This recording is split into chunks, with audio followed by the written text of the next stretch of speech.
genocide, what would it take for you to be convinced that there's no white genocide in South Africa? Well, I can answer that for the President. It's, for him, no, seriously. I'd rather have him answer. Yeah, I'd rather answer that. It will be, Our President will respond to you. Yeah, let me, Thank you, Mr. President. It will take President Trump listening to the voices of South Africans, some of whom are his good friends, like those who are here. When we have talks between us on the around a quiet table, it will take President Trump to listen to them. I'm not going to be repeating what I've been saying. I would say if there was Afrikaner farmer genocide, I can bet you these three gentlemen would not be here, including my Minister of Agriculture. He would not be with me. So it'll take him, President Trump, listening to their stories, to their perspective. That is the answer to your question. But, Mr. President, I must say that we have, wait. We have thousands of stories talking about it. Sure. And we have documentaries, we have news stories. And that, is Natalie here, somebody here to turn that? I could show you a couple of things. And I have to, it has to be responded to. Yeah, sure, we will. Let me see the articles, please, if you would. And turn the lights down. Turn the lights down and just put this on. It's right behind you, Johan. There's nothing this parliament can do. With or without you, people are going to occupy land. We require no permission from you, from the president, from no one. We don't care. We can do whatever you want to do. Who are you to tell us whether we can occupy land or not? We are going to occupy land. South Africa occupy land. That's who we are. So whatever you want to do, can we drop my membership from this useless parliament? Yes, Honorable Member. Must never be scared to kill. A revolution demands that at some point there must be killing, because the killing is part of a revolutionary act. Shoot to kill, Namaza. Kill the poor, the farmer. Kill the poor, the farmer. Pa, pa.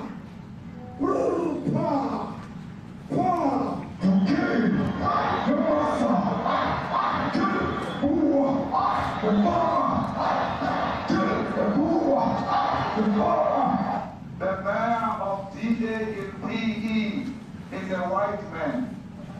So these people, when you want to hit them hard, go after a white man. They feel a terrible pain because you have touched a white man.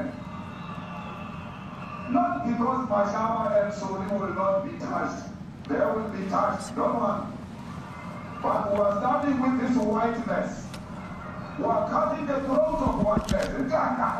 Shoot to kill, Namaza. Kill the brewer, the farmer. Kill the brewer, the farmer. Pa, pa, pa.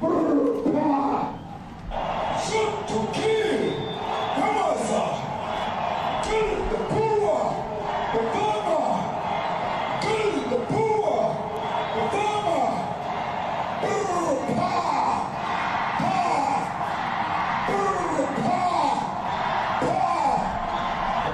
I don't know what's going to happen in the future. I'm saying to you, was not called for the killing of white people, at least for now. I can't guarantee the future. Yeah, but, I mean, you understand somebody watching that, especially as it gets shared on Twitter, they freak out. It sounds like a genocide on I can't take it.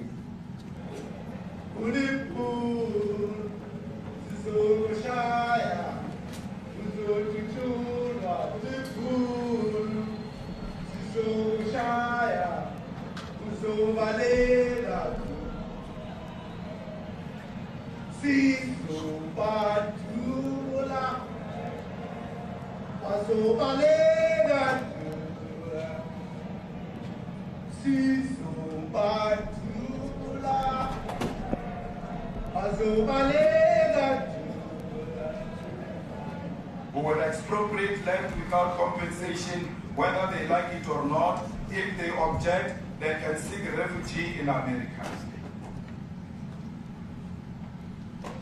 Now this is very bad. These are burial sites right here. Burial sites. Over 1,000 of white farmers, and those cars are lined up to pay love on a Sunday morning. Each one of those white things you see is a cross, and there's approximately 1,000 of them. They're all white farmers, the family of white farmers. And those cars aren't driving, they're stopped there to pay respects to their family member who was killed. And it's a terrible sight. I've never seen anything like it. Both sides of the road, you have crosses.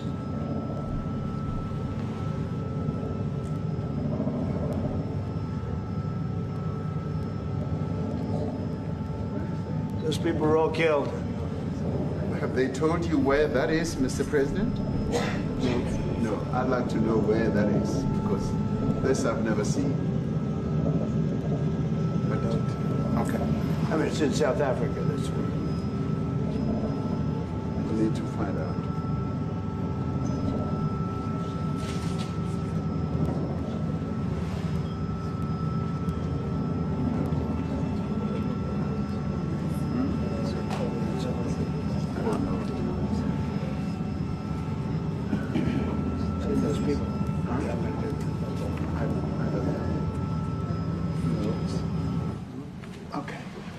Mr. President, the Pentagon announced that it would be accepting a Qatari jet to be used as Air Force One. What are you talking about? What are you talking about? You know, you to get out of here. What does this have to do with the Qatari jet?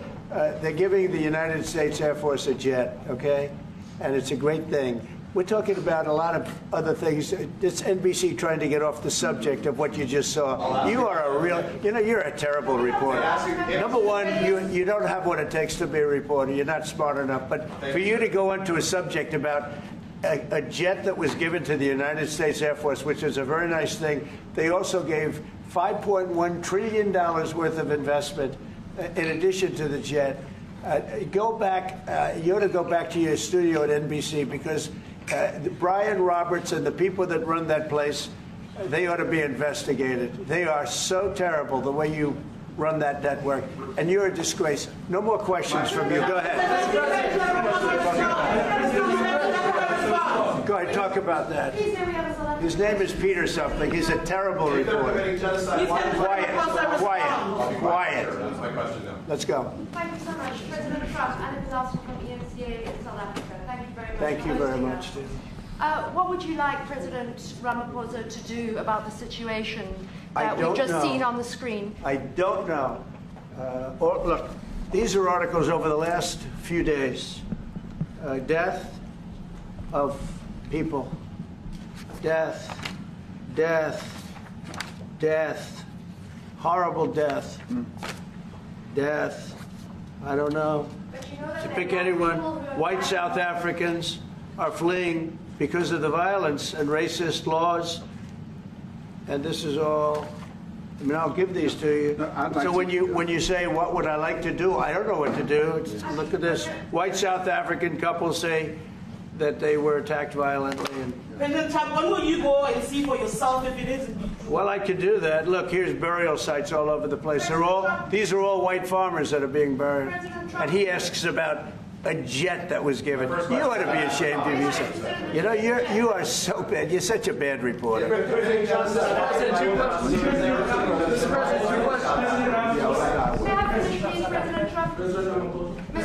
This is one after another. This family was wiped out. I'm just looking. Can we get a report from President Ramaphosa? Your reaction to those videos, Mr. President? Yes, I want reaction. Well, I think the videos are so. No. When you look at the videos, I mean, how does it get worse? And these are people that are officials, and they're saying that kill the white farmer and take their land. That's what. And I have other friends in South Africa. I have people that left. One in particular that says you can't go there. He said they want to take your land, they take your land, and they kill you. it's okay, and they say it's okay to do. Now, we're going to talk about it, but this is a tremendous, look, this is a story recent. These are all people that recently got killed. Yeah. And I don't know how it can get any worse. These are and you know, the men that you saw, the people that you saw in that movie, those are officials. Those are people that were in office. They had one march, they had a dance in your parliament, whatever you may call it, legislature. Well, let me clarify that. Yeah, let me clarify that, because what you saw, the speeches that were being made, one, that is not government policy. We have a multi-party democracy in South Africa that allows people to express themselves, political parties to adhere to various policies, and in many cases, or in some cases, those policies do not go along with government policy. Our government policy is completely against what he was saying, even in the parliament. And they're a small minority party, which is allowed to exist in terms of our constitution. But you do allow them to take land. No. You do allow them to take land. Nobody can take land. And then when they take the land, they kill the white farmer. And when they kill the white farmer, nothing happens to them. No, there is nothing happens to them. There is criminality in our country. People who do get killed, unfortunately, through criminal activity, are not only white people. Majority of them are black people. And we have now been utilized. The farmers are not black. I don't say that's good or bad, but the farmers are not black. And the people that are being killed in large numbers, and you saw all those grave sites, and those are people that loved ones going, I guess on a Sunday morning, they told me, to pay respect to their loved ones that were killed. Their heads chopped off. They died violently. And you know, I mean, we're here to talk about it, and I didn't know we'd get involved here. But I will say this, that if the news wasn't fake, like NBC, which is fake news, totally, one of the worst, ABC, NBC, CBS, horrible. But if they weren't fake news like this jerk that we have here, if we had real reporters, they'd be covering it. But the fake news in this country doesn't talk about that. They don't want to talk about it, but now they have to talk about it. But they won't. This won't even be a subject. They'll have him talking about why did a country give a free, think of this, why did a country give an airplane to the United States Air Force? Okay, the United States, not to me, to the United States Air Force, so they could help us out, because we need an Air Force One until that's Air Force One, it's being built. 2 of them being built. But Boeing's a little bit late, unfortunately. So why did they give us a plane to the United States Air Force? That's what that idiot talks about after viewing a thing where thousands of people are dead. I'm sorry, I don't have a plane to give you. I wish you did. I take it. I would take it. If your country offered the United States Air Force a plane, I would take it. Okay. But coming back to this issue, which I really would like us to talk about, and talk about it very calmly. We were taught by Nelson Mandela that whenever there are problems, people need to sit down around a table and talk about them. Well, there are problems. And this is precisely what we would also like to talk about, including, of course, trade matters, investment matters. So the issues that concern you as the United States. Those are all recent. Those are all deaths. Yeah, in many ways, I mean, one should say you are a partner of South Africa, and you are raising concerns, and these are concerns that we are willing to talk to you about. Let me just add quickly, you know, the criminality that we are experiencing in our country needs quite a lot of technological capability. And in one of our areas in South Africa, we're using US technology, which is able to, in many ways, identify where shootings are happening and all that. And I'd like to talk about that, because there is support that we can get from you as the United States to help us deal with all these acts of criminality. And that is what I believe partnership is all about. And we are here as a partner so that we can help each other. whenever there are challenges. So I'd like us to discuss it, and of course outside of the media, so that we sit down and have a really good discussion that will lead to good outcomes. Are there any other punitive measures that could be in place should you not be satisfied that South Africa is fixing some of the very bad things, in inverted commas, that you tweeted are happening? Well, there are a lot of bad things happening in many countries, but this in particular has been very, very bad, and because of we're going to have the whole world watching in another short period of time because you have the G20, and that's a big deal. And it seems like, I want you to look good. I don't want you to look bad. Very good. But we have hundreds of people, thousands of people trying to come into our country because they feel they're going to be killed, and their land is going to be confiscated. And you do have laws that were passed that gives you the right to confiscate land for no payment. You can take away land for no payment. I want to clarify that, because we have a constitution. Our constitution guarantees and protects the sanctity of tenure of land ownership. And that constitution protects all South Africans with regard to land ownership. However, we do say, because we've got to deal with the past, the government, and as your government also has the right to expropriate land for public use. And you're doing that. And we've never really gotten underway with that. And we are going to be doing so. You're taking people's land away we have not. From them. We have, and those people, in many cases, are being executed. They're being executed. And they happen to be white, and most of them happen to be farmers. Mm-hmm. And that's a tough situation. I don't know how you explain that. How do you explain that? They're taking people's land away, and in many cases, those people are being executed. And in many cases, it's not the government that's doing it. It's people that kill them and then take their land, and nothing happens to them. But we have thousands of people that want to come into our country. They're also going to Australia in a smaller number. But we have thousands of people that want to come into our country, and they're white farmers, and they feel that they're going to die in South Africa. And it's a bad thing. Yeah, please. What can South Africa do? What concessions would you like to see them make to improve relations with the United States? Then I have one more for President Ramaphosa afterwards. Well, we just spoke about it. I got them a very, very complex machine, 150 of them. I was asked by the president if it could help, and I did that. And, I have great feeling for all countries. I deal with all countries, but I have a great feeling for South Africa because I have friends. I have a couple of friends, a few friends here today. I have many friends from South Africa, but many of those friends are not, they can't go back. I have Elon is from South Africa. I don't want to get Elon involved. That's all I have to do, get him into another thing. But Elon happens to be from South Africa. This is what Elon wanted.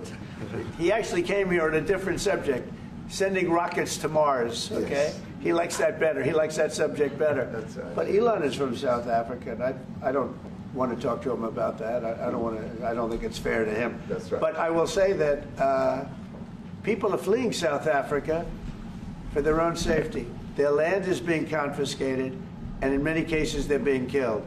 And that scene of, you see how many crosses they have. Those crosses, that's a dead person in every one of them. And those trucks or cars are paying their respects to all of those dead people on a Sunday morning. That's a rough thing to explain away. And the problem we have, and the way, a correct and a fair media exposes things. But we have a very corrupt media. They won't even report this. If this were the other way around, it would be the biggest story. Now, I will say apartheid, terrible. That was the biggest story. That was reported all the time. This is sort of the opposite of apartheid. What's happening now is never reported. Nobody knows about it. All we know is we're being inundated with people, with white farmers from South Africa. And it's a big problem. Marco Rubio was telling me he's never seen anything like it. The numbers of people that want to leave South Africa because they feel they're going to be dead very soon.